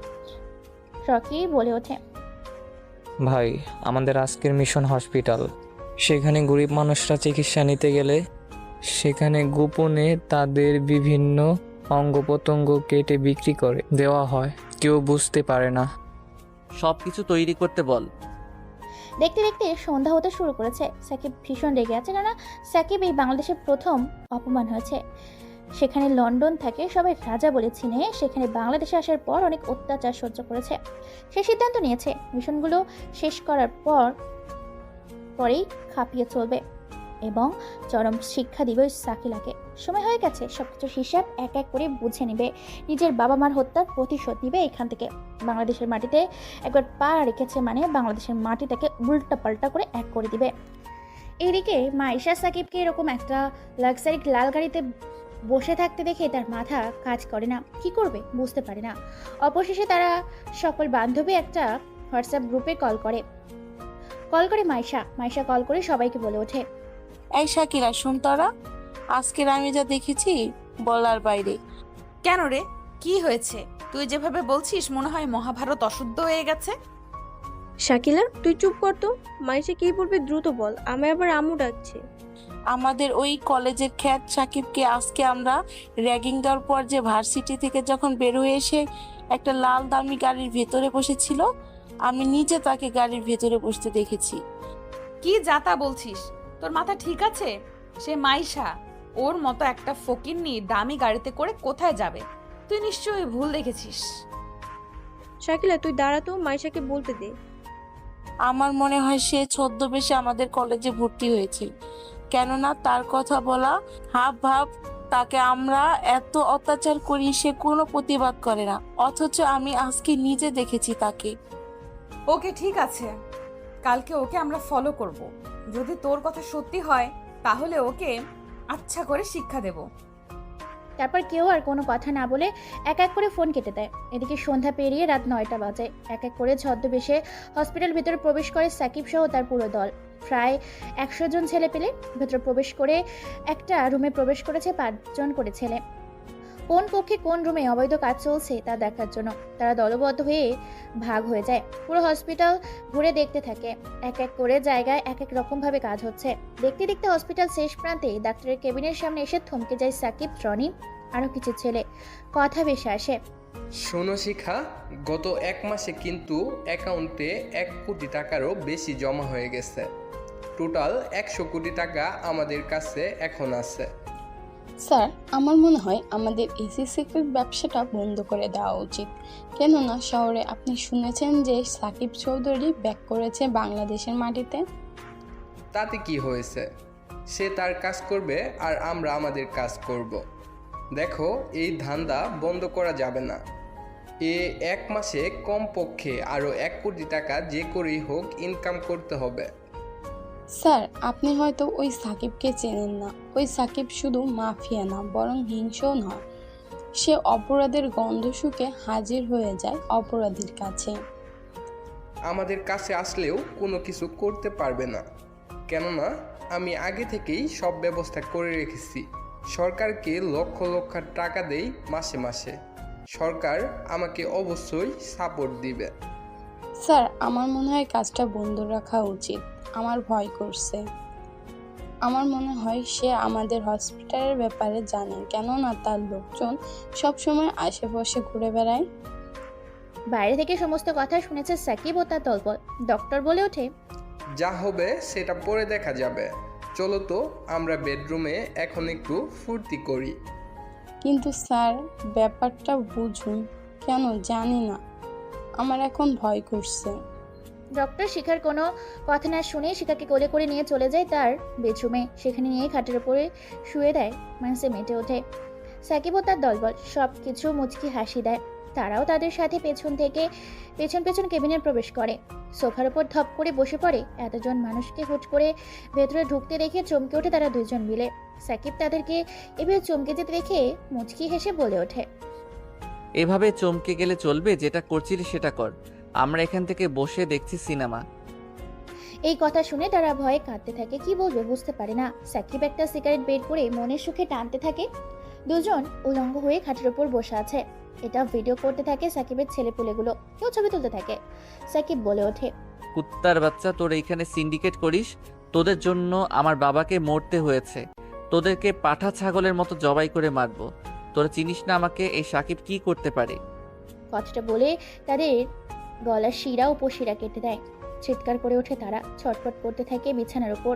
এরপর সিগারেট জ্বালিয়ে তাদের দুজনের চোখ জ্বালিয়ে দেয়। এরপর ব্লেড দিয়ে তাদের বিভিন্ন স্থান কেটে ফেলে, টুকরো টুকরো করে ফেলে। শরীরটাকে ছটফট করতে থাকে। সেখানে রক্তে রক্তাক্ত হয়ে যায়। বিভিন্ন ব্যাংক অ্যাকাউন্ট এবং ফিঙ্গারপ্রিন্ট নিয়ে সমস্ত কিছু নিজেদের নামে করে সেখান থেকে বেরিয়ে পড়ে। যাওয়ার আগে পুলিশকে ফোন করে দেয়। পুলিশ সহ সাংবাদিক চারিদিক দিয়ে ঘিরে ফেলে। পুরো শহরে হইচই পড়ে যায় মুহূর্তের মধ্যে।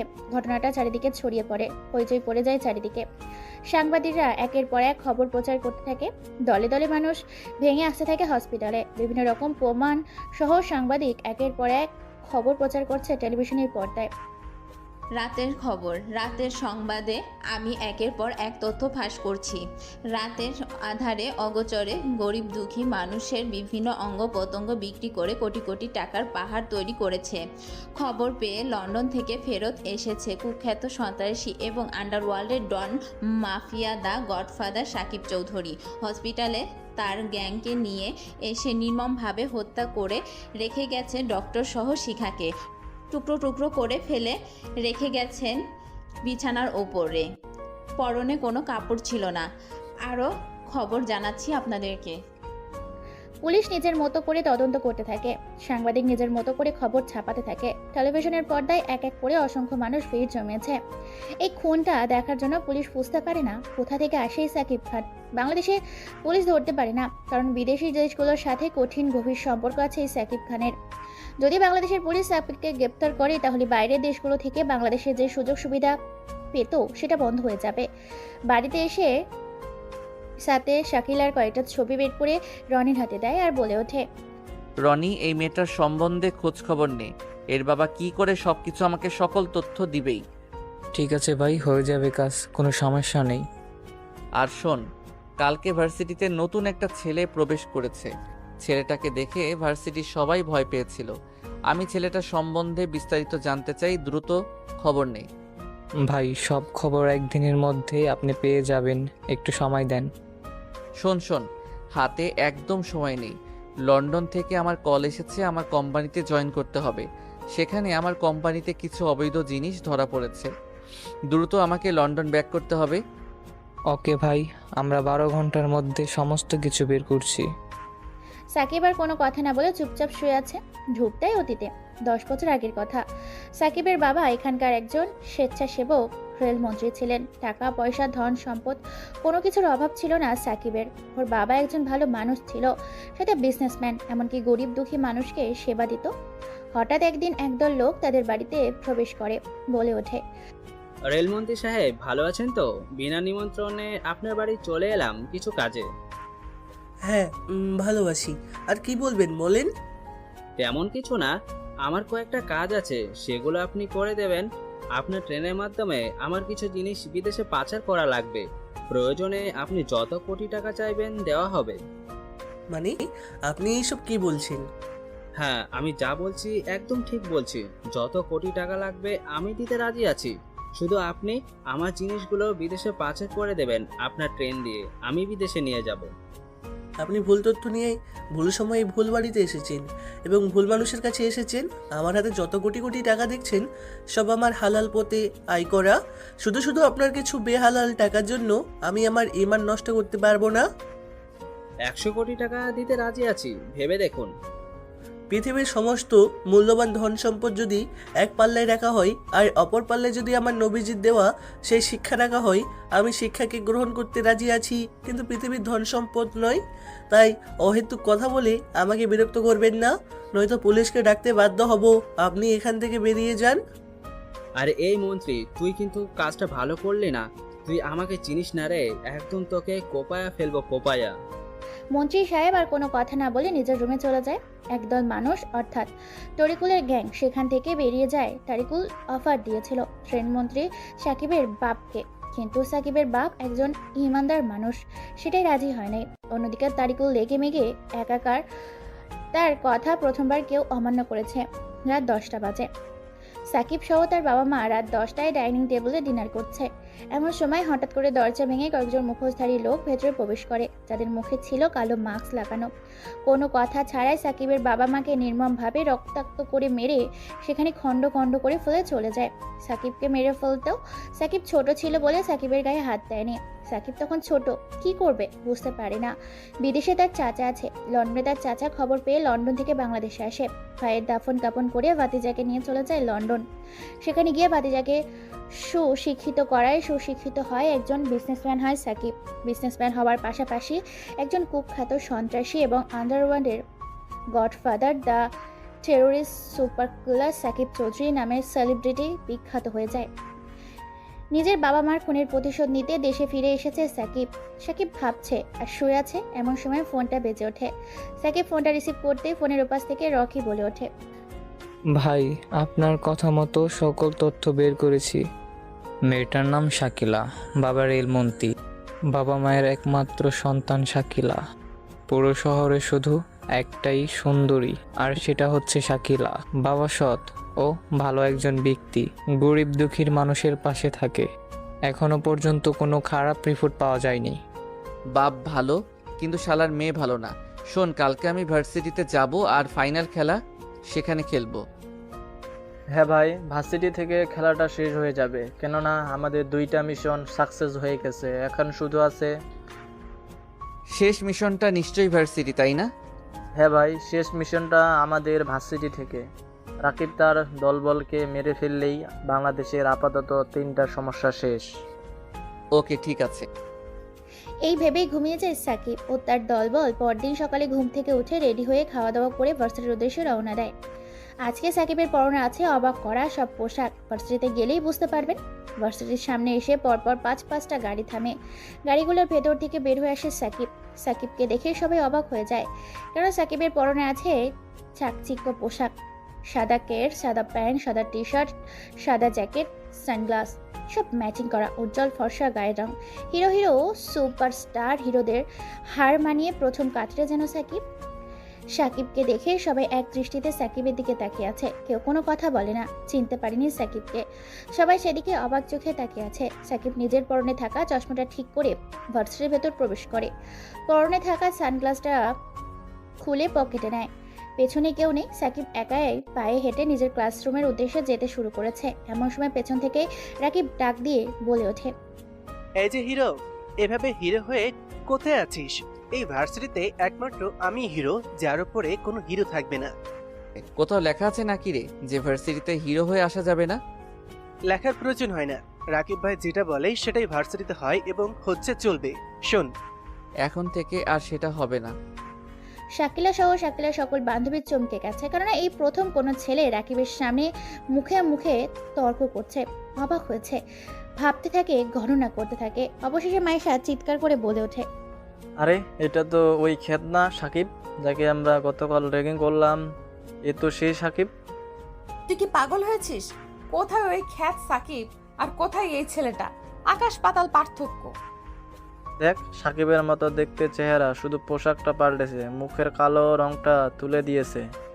তোর মাথা ঠিক নেই, এই জন্যই আবল তাবল বকছিস। দাঁড়া, শেষ পর্যন্ত দেখি এই ছেলে কি করে। এরপর রাকিব বলে ওঠে, এই কলেজে শুধু আমার কথা চলে।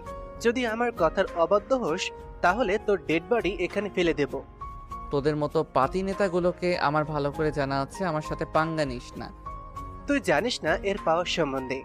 এই রাকিবের এই ভার্সিটিতে প্রকাশ্যে বিভিন্ন জিনিস স্মাগলিং, মেয়ে রেপ সবকিছু করে, সবকিছু প্রকাশ্যে করে। তাহলে তোর যদি ক্ষমতা আছে আমার গায়ে হাত দিয়ে দেখা। এটা শুনে রাকিব ও সাকিব একটা ধাক্কা দেয়। সাকিব কোনো কথা বলে না, মুচকে একটা হাসি দেয়। রাকিব সাকিবকে আবার ধাক্কা দিতে যাবে, এমন সময় কোথা থেকে একটা গরম বুলেট এসে রাকিবের কপালের ওফর করে দেয়। ভেদ করে বাইরে বের হয়ে যায়। রাকিবের দেহটা সেখানেই পড়ে যায়। মুহূর্তের মধ্যে পুরো জায়গাটা নিস্তব্ধ হয়ে যায়। সবাই ভয়ে কয়েক পা পিছিয়ে যায়, থমকে যায় পুরো কলেজের মাঠ জুড়ে, কেননা ভয়ঙ্কর এক পরিস্থিতির সৃষ্টি হয়েছে কলেজের মাঠে। এই দৃশ্য দেখে রাকিবের ছেলেপুলেগুলো এগিয়ে আসে সাকিবকে মারতে, কিন্তু তারাও চোখের পলকে মাটিতে লুটিয়ে পড়ে, কেননা তাদেরকেও সবার চোখের অগোচরে কেউ বা কারা গুলি করে হত্যা করেছে। খবরটি সারা দুনিয়ায় ছড়িয়ে পড়ে। মুহূর্তের মধ্যে সাংবাদিক সহ সোশ্যাল মিডিয়ায় ভাইরাল হয়ে যায়। পুলিশ এসে সাকিবকে জিজ্ঞাসা করে, বলে ওঠে, মিস্টার সাকিব, আপনি ওনাকে হুমকি দিয়েছিলেন। ভার্সিটির ছাত্রছাত্রীরা বলছে আপনাদের মধ্যে তর্ক বিতর্ক হয়েছিল, সে সময় আপনি ওনাকে হুমকি দেন। আপনাকে কেউ ভুলে ইনফরমেশন দিয়েছে। পুলিশ অফিসার আমি বলেছি, ওকে বলেছিলাম তোর সাহস থাকলে আমার শরীরে হাত দিয়ে দেখা। তাদের কথোপকথনের মাঝখানে সাকিলা ও তার দলবল ছিল। সাকিবের কথা শুনে সাকিলা বলে ওঠে, স্যার, এই ছেলেটা ঠিক বলছে। সাকিব যখন ওকে এই কথাগুলো বলে তখন রাকিব তাকে কয়েকটা থাপ্পড় দেয়। তারপর জানি না কোথা থেকে কেউ বা কারা গুলি করে। ওকে, ঠিক আছে, প্রমাণ ছাড়া আমরা কোনো কিছু করতে পারি না। যদি প্রমাণ পাই আপনাকে আমরা গ্রেপ্তার করব। শিওর। সাকিব সেখান থেকে চলে যায়। মাইশা সেদিকে তাকিয়ে আছে। শাকিলা বলে ওঠে, কিরে, তোরা এভাবে হা করে ওদিকে তাকিয়েছিস কেন?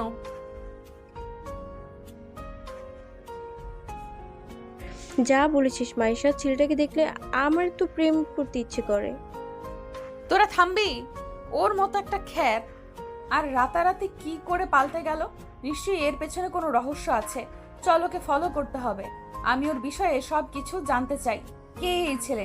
রাতারাতি কি করে নিজের গেট আপ চেঞ্জ করতে পারে? তাছাড়া রাকিবের মতো একজন কুখ্যাত সন্ত্রাসীকে মেরে ফেললো কে বা কারা? এটা তো ভাবার বিষয়। তারপর তারা আর কোনো কথা না বলে তারাও তাদের ক্লাসরুমে চলে যায়। সামনের বেঞ্চে একাই বসে আছে সাকিব। এদিক ওদিক না তাকিয়ে পুরো ক্লাসে মন দেয়। প্রথম ক্লাস করে সাকিব বেরিয়ে যায়। চাঁদ দেখতে ভালো করে খুঁজতে থাকে। অন্যদিকে রাকিবের বাবা তরিকুল খবর পেয়েছে ব্যাঙ্গালোর থেকে রওনা দিয়েছে ছেলের লাশ দাফন করার জন্য। এদিকে সাকিব প্রত্যেকটা কক্ষ এক এক করে পর্যবেক্ষণ করতে থাকে। সাকিলা সাকিবকে ফলো করতে থাকে। সাকিব সেটা বুঝতে পেরে ভার্সিটি থেকে বেরিয়ে পড়ে। সাকিবের পেছন পেছন সাকিলাও বের হয় সাকিবকে ফলো করতে করতে। এরপর সাকিব তার নিজের কেনার টাকা দিয়ে সেই দামি গাড়ি করে রওনা দেয় তার বাড়ির উদ্দেশ্যে। যাওয়ার সময় সাকিব ফোন করে দেয় যেন পুরো বাড়ি ফাঁকা করে দেওয়া হয়, একটা গার্ডও যেন বাড়ির ভেতর না থাকে। সাকিবের কথা মতো পুরো বাড়ি ফাঁকা করে দেওয়া হয়। শাকিলা নিজের গাড়ি করে ফলো করতে থাকে সাকিবকে। এক পর্যায়ে সাকিব নিজের বাড়ির ভেতর প্রবেশ করে। শাকিলাও সাকিবের পেছন পেছন বাড়ির ভেতর প্রবেশ করে। গাড়িটাকে ব্রেক করে পায়ে হেঁটে বাড়ির ভেতর প্রবেশ করে। সাকিব নিজের বাড়ির ভেতর প্রবেশ করে সাকিলাও ভেতর প্রবেশ করে। সাকিব সবটা দেখে মুচকি একটা রহস্যময় হাসি দেয়। পুরো বাড়ি ফাঁকা, নিস্তব্ধ, কেউ নেই, শুধু আছে দুজন ব্যক্তি, এক সাকিব, দ্বিতীয় সাকিলা। হঠাৎ করে মেন গেটে দরজাটা বন্ধ হয়ে যায়। সাকিলা চমকে উঠে পেছনে ঘুরে দেখতে পায় দরজা বন্ধ হয়ে গেছে নিজে থেকে। সাকিলা পুরো বাড়ি ঘুরে দেখতে থাকে। হঠাৎ করে সাকিলা শুনতে পায়, এসো মাই ডার্লিং শাকিলা, তোমার জন্য অপেক্ষা করছিলাম, পুরো বাড়িটা ফাঁকা। সাকিলা এই কথা শুনে চমকে ওঠে, কি করবে বুঝতে পারে না। সাকিলা খুঁজতে খুঁজতে একটা রুমের সামনে যায়। সেখানে কেউ একজন চেয়ারের উপর উল্টো হয়ে বসে আছে। হ্যাঁ, সেটা আর কেউ না, সাকিব। সাকিব মনের সুখে সিগারেট টানতে থাকে। ভয় ভয় করে সাকিলা সেখানে যায়। তারপর পেছন থেকে সাকিবকে ধাক্কা দেয়। সাকিব একটা মুচকি হাসি দিয়ে পেছন ঘুরে তাকায়। সাকিলা সাকিবকে দেখে চমকে যায়। সাকিলা বলে ওঠে, তুই তুই এখানে কি করছিস? আমার বাড়িতে আমি কি করব সেটা আমার ব্যাপার। আমার বাড়িতে আমি থাকবো না তো কে থাকবে? মানেটা কি? এই বাড়িটা তোর আর ওই গাড়িটা তোর। তোর আসল পরিচয় কি? তুই কে? আমি জানতাম তুমি আমাকে ফলো করবে, তাই তোমাকে আমি আমার বাড়িতে আনলাম রোম্যান্স করব বলে। দাঁড়া, আমি এক্ষুনি পুলিশকে ফোন করছি। তোর রোম্যান্স আমি ছুটাচ্ছি। এই জন্যই মাইশা আমাকে বলেছিল যে তুই আসলেই সাধারণ কোনো ছেলে না। ওর কথাটা আমাকে আগেই বিশ্বাস করা উচিত ছিল। আগে নিজেকে আমার হাত থেকে বাঁচা, তারপরে পুলিশকে ফোন করিস। মানেটা কি? পুলিশ নয়, তোকে জেলের ভাত খাইয়ে আমি ছাড়বো। সাকিব কোনো কথা ছাড়াই কোমর থেকে বন্দুক বের করে ফাঁকা জায়গায় গুলি করে। গুলির শব্দে ভয়ে থরথর করে কেঁপে ওঠে সাকিলা। হাত থেকে ফোনটা পড়ে গিয়ে ভেঙে যায়। সাকিব এটা দেখে মুচকি একটা হাসি দেয়। তারপর বলে ওঠে, এই কাগজে সই কর। কি আছে এই কাগজে? এই কাগজে আছে যে তুই নিজ ইচ্ছায় বিলিয়ে দিয়েছিস আমাকে তোর শরীর, কারণ তোকে এখন আমি রেপ করব। কি? হাউ ডেয়ার ইউ রাস্কেল কোথাকার! তোর সাহস কি করে হয় আমার সাথে এসব করার? কথা কম, কাজ বেশি। আমি মরে যাব, তবুও তোর সাথে একই বিছানায় কখনো যাব না, আর আমি সইও করব না। সাকিব কোনো কথা ছাড়াই সাকিলার গলার ওপর একটা ছুরি ধরে চোখের ইশারা দেয় যেন সে সই করে দেয়। সাকিলা ভয়ে ঘামতে শুরু করেছে। সাকিলা ভয়ে সই করে দেয়। তারপর সাকিব বলে ওঠে, তোর খুব অহংকার নিজের শরীরকে নিয়ে, আর তুই সুন্দর বলে যা ইচ্ছে তাই করেছিস ভার্সিটিতে আমার সাথে সহ অনেকের সাথে। তাই এখন তুই তোর নিজের কাপড় খুলে নিজে তুই তোর শরীরটা আমার কাছে সমর্পণ করবি। কুত্তাই তোর বাদর! তোর সাহস হয় কি করে আমাকে এসব প্রস্তাব দেওয়ার? তোকে আমি মেরে ফেলবো এখান থেকে, শুধু আমাকে বের হতে দে। তুই যত বড় মাফিয়াই হস, আমার বাবা কিন্তু একজন মন্ত্রী। সাকিব পরপর বেশ কয়েকটা গুলি করে সাকিলার পায়ের নিচে। সাকিলা ভয়ে নিজের শরীর থেকে এক এক করে সব খুলে ফেলে। সাকিব এটা দেখে মুচকি একটা হাসি দেয়। তারপর ধাক্কা দিয়ে ফেলে দেয়। তারপর রোম্যান্সের এক অদ্ভুত দুনিয়াতে সাকিলাকে নিয়ে পাড়ি দেয়। দীর্ঘ তারা 3 ঘন্টা অতিক্রম করে ফেলেছে। ক্লান্ত সাকিলা সহ্য করতে না পারে চিৎকার করছে। সাকিল মুচকি এসে বলে ওঠে, ভার্সিটিতে যখন ছেলেদের উপরে অত্যাচার করতি কেমন লাগতো? প্লিজ সাকিব, আমাকে ছেড়ে দাও। আমি কাউকে কোনো কিচ্ছু বলবো না। আমি আর সহ্য করতে পারছি না। আমাকে ছেড়ে দাও, নয়তো আমি মরে যাব। এত সহজে তোকে মরতে দেব কি করে? এখনো অনেক হিসাব নিকাশ বাকি আছে। প্লিজ আমাকে এখন বাড়ি যেতে দাও। তোমার যা নেওয়ার তুমি সেটা নিয়ে নিয়েছো। সাকিব কোনো কথা বলে না। মুচকি এসে ফোন করে রকিকে। রকি খাবার নিয়ে আসে। তারপর সাকিলাকে নিয়ে বাথরুমে যায়। সেখানে গিয়ে ফ্রেশ হয়ে দুজন আসে। নিজের হাতে সাকিলাকে শাড়ি পরিয়ে দেয় সাকিব। এরপর সাথে নিজে রেডি হয়ে নিচে আসে। সাকিলাকে নিয়ে রওনা দেয় তাদের বাড়ির উদ্দেশ্যে। সাকিব এদের বাড়ির নিচে এসে সাকিলাকে ছেড়ে দেয়। তারপর মুচকি একটা হাসি দিয়ে সাকিব সেখান থেকে বের হয়ে যায়। সাকিলা কাঁদতে কাঁদতে নিজের রুমে গিয়ে হাউমাউ করে বিছানার উপর কাঁদতে থাকে। এদিকে সাকিব চলে আসে গাড়ি নিয়ে প্রধানমন্ত্রী সাহেবের অফিসে, মানে সাকিলার বাপের অফিসে।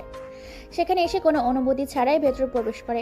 চেয়ারের উপর বসে পড়ে, পায়ের উপর পা রেখে বলে ওঠে, আঙ্কেল, আমি আপনার মেয়েটাকে বিয়ে করতে চাই।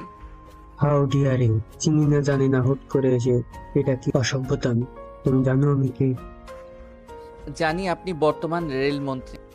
সবকিছু জানা সত্ত্বেও তোমার সাহস হয় কি করে আমাকে এমন প্রস্তাব দেওয়ার?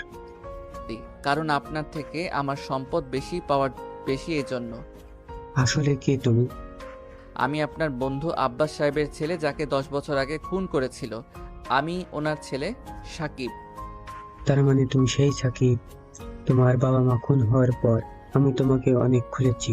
পরে খোঁজাখুঁজির পরে আমি জানতে পারি তোমার চাচা তোমাকে নিয়ে লন্ডন গিয়েছে। সেখানেও খোঁজ খবর নিয়েছিলাম, কিন্তু তোমাদের খুঁজে পাইনি। কিন্তু তুমি যে আমার মেয়েকে বিয়ে করতে চাচ্ছ সে তো খুব রাগী। আপনি আমার পরিচয়টা গোপন রাখবেন, বিয়ের ব্যবস্থা করেন, বাকিটা আমি দেখে নিব। ওকে লন্ডনে নিয়ে যাব। ওকে বাবা, ঠিক আছে। সাকিব গাড়ি নিয়ে বেরিয়ে পড়ে। রকি ফোন করে বলে ওঠে তারিকুল খুঁজে বেড়াচ্ছে তাদেরকে। এটা শুনে সাকিব মুচকি একটা হাসি দেয় আর বলে ওঠে, আমরা শিকারী আর সে হলো শিকার, জালে আটকাবার ব্যবস্থা করো। বলেই ফোনটা কেটে দেয়। দেখতে দেখতে রাত 3টা বাজে। পুরো বাড়ি ফাঁকা নিস্তব্ধ। এমন সময় সাকিবের বাড়িতে বেশ কয়েকটা কালো গাড়ি প্রবেশ করে অসংখ্য ছেলেপুলে। সবকিছু ভেতর থেকে সিসিটিভি ক্যামেরায় দেখছে। তারিকুলের কর্মকাণ্ড দেখে মুচকি হাসি দেয় তারা সবাই। ভেতর প্রবেশ করে তারিকুল বলে ওঠে, আরে ওই কুত্তার বাচ্চা সাকিব, বেরিয়ে আয়। আমি ভুল করেছি তোকে সেই দিন ছেড়ে দিয়ে। তোর বাবা মায়ের সাথে সেই দিন যদি তোকেও মেরে ফেলতাম তাহলে আজকে আমার ছেলেকে মরতে হতো না। সাকিব বেরিয়ে আসে। তারিকুল বলে ওঠে, তোর বাবা মাকে তো কুপিয়ে হত্যা করেছি, তোকে আগুনে পুড়িয়ে মারবো। সময় বলে দেবে কে কাকে মারবে। কথাটা শেষ করার আগেই গলা গুলি শুরু হয়ে যায়। সাকিব চালাকি করে রুমের লাইট বন্ধ করে দেয়। অন্ধকারে গোলাগুলি শুরু হয়ে যায়। যেহেতু পুরো বাড়িতে সব থেকে সাকিবের ছেলেপুলে বেশি, তাই খুব সহজে এবং নিজেদের পজিশন অনুযায়ী তারিকুলের লোকজনকে মেরে ফেলে। হঠাৎ করে সাকিব অনুভব করে ভেজা কোনো কিছু নিজের বুকে হাত দিয়ে দেখতে পায় তার গুলি লেগেছে। সাথে সাথে বাতি দেয়। শুধু তারিকুল রক্তাক্ত শরীর নিয়ে ফ্লোরের ওপরে পড়ে আছে, হাতে গুলি ছুঁয়ে বেরিয়ে গেছে। সাকিব বলে ওঠে, কুত্তার বাচ্চা বাপের বাপ থাকে। বলেই কুড়াল হাতে নিয়ে গলার মাঝ বরাবর একটা কোপ মারে। শরীর থেকে মাথাটা আলাদা হয়ে জানালার কাঁচ ভেঙে ঝোপঝাড়ে গিয়ে ছিটকে পড়ে। সাকিব বলে ওঠে, পুরো বাড়িটা আধা ঘন্টার মধ্যে পরিষ্কার চাই। কাল সকালে আমার বিয়ে, লন্ডন যাওয়ার টিকিট কাট। সাকিবের কথা মতো সব কাজ হয়ে যায়। এদিকে বিয়ের ব্যবস্থা করতে থাকে মন্ত্রী সাহেব। সাকিলা বলে ওঠে, বাবা আমি বিয়ে করব না। আমি একজন ধর্ষিতা। কোনো ছেলে ধর্ষিতা মেয়েকে বিয়ে করবে না। ছেলে সবটা জানি তোকে বিয়ে করছে। কিন্তু বাবা আমি কাউকে বিয়ে করতে চাই না। আমি আমার এই নষ্ট জীবন নিয়ে কারো কাছে থাকতে চাই না। কাল সকালে তোর বিয়ে, এটাই শেষ কথা। অনেক গণ্যমান্য ব্যক্তি আসবে, ধুমধাম করে তোর বিয়ের আয়োজন করা হয়েছে। আমার কথা শেষ কথা। দেখতে দেখতেই সকাল হয়ে যায়। বাড়িটিকে অসম্ভব সুন্দর করে সাজানো হয়েছে। অসংখ্য গাড়ি বাড়ির বাইরে রাখা হয়েছে। অনেক লোক এসেছে। বিয়ের পর্ব শুরু করা হয়েছে। এখনো বরপক্ষ আসেনি। হঠাৎ করে 50টিরও বেশি গাড়ি প্রবেশ করে বিয়ে বাড়িতে। গাড়িগুলো থেকে কেউ বের হয় না। 50টা গাড়ি থেকে 50টা বডিগার্ড বের হয়। হঠাৎ করে সবাই আকাশের দিকে তাকিয়ে দেখতে পায় একটা হেলিকপ্টার উঠছে। হেলিকপ্টার বিয়ে বাড়িতে ল্যান্ড করে। পাত্রপক্ষ নিজের মুখ দেখে ঢেকে রেখেছে। বিয়ের পর্ব শুরু করা হয়। বিয়ের পর্ব শেষ করে সাকিলাকে নিয়ে হেলিকপ্টারে উড়াল দেয়। এখনো কেউ কারোর মুখ দেখেনি। হেলিকপ্টারটি ল্যান্ড করে সাকিবের বাড়ির উপরে। তারপর সাকিলাকে কোণে করে নিয়ে চলে যায় নিজের রুমে। সেখানে নিয়ে গিয়ে বিছানার উপর ফেলে দেয়। ভেতর থেকে দরজা বন্ধ করে দেয়। এরপর বাথরুমে গিয়ে ফ্রেশ হয়ে বের হয়। সাকিলা সাকিবকে দেখে অবাক হয়ে যায়। কথা বলার ভাষা হারিয়ে ফেলেছে। সাকিলা বলে ওঠে, কুত্তা তুই? কুত্তা নই, তোর স্বামী। তোকে আমি স্বামী বলে মানবো না। আমি মানলেই যথেষ্ট। তুই একটা খুনি। তাতে কি, আসো একটু আদর করি। কুত্তা চুপ কর। সাকিব একটা মুচকি হাসি দিয়ে শুরু থেকে সমস্ত ঘটনা এক এক করে বলতে থাকে, যে তার ছোটবেলার বন্ধু ছিল। সমস্তটা শুনে সাকিল এবার বলে ওঠে, কুত্তা ইতর বাদর, তুই সেই আমার ছোটবেলার সাকিব? হ্যাঁ পাগলি। সেদিন তুই আমাকে জোর করে রেপ করেছিলি। আজকে আমি তোকে নিজে রেপ করব। এই বলে সাকিলা সাকিবের উপর উঠে তৃতীয় বিশ্বযুদ্ধ শুরু করে। যুদ্ধের মাধ্যমে পুরো রাত শেষ করে সকাল হয়। সকালে রওনা দেয় নিজের প্রাইভেট হেলিকপ্টার করে লন্ডনের উদ্দেশ্যে। রোম্যান্স করতে করতে পুরো রাস্তায় জুড়ে যাচ্ছে। তারা লন্ডনে গিয়ে পুরো শহর ঘুরতে থাকে। নিজেদের ভালোবাসা দিয়ে একে অপরকে আগলে নেয়। সাকিব সারাদিন মারপিট করে রাতে শাকিলার সাথে তৃতীয় বিশ্বযুদ্ধ শুরু করে। এই পর্যন্ত যে কয়টা হাট ভেঙেছে তা বলার বাইরে। শাকিলা বলে ওঠে, যতদিন না একটা ফুটবল খেলার টিম বানাতে না পারছি, ততদিন যতগুলো ইচ্ছা খাট ভাঙবে। খাট কিনতে কিনতে আমার জীবন শেষ। চল আজকে আমার পালা। এ বলে আবার তৃতীয় বিশ্বযুদ্ধ শুরু করে। তৃতীয় বিশ্বযুদ্ধের মধ্যে দিয়ে গল্পটা এখানেই শেষ করে দিলাম। আমাদের চ্যানেলের গল্পগুলো ভালো লাগলে চ্যানেলটিকে সাবস্ক্রাইব করে পাশে থাকবেন। ধন্যবাদ সবাইকে।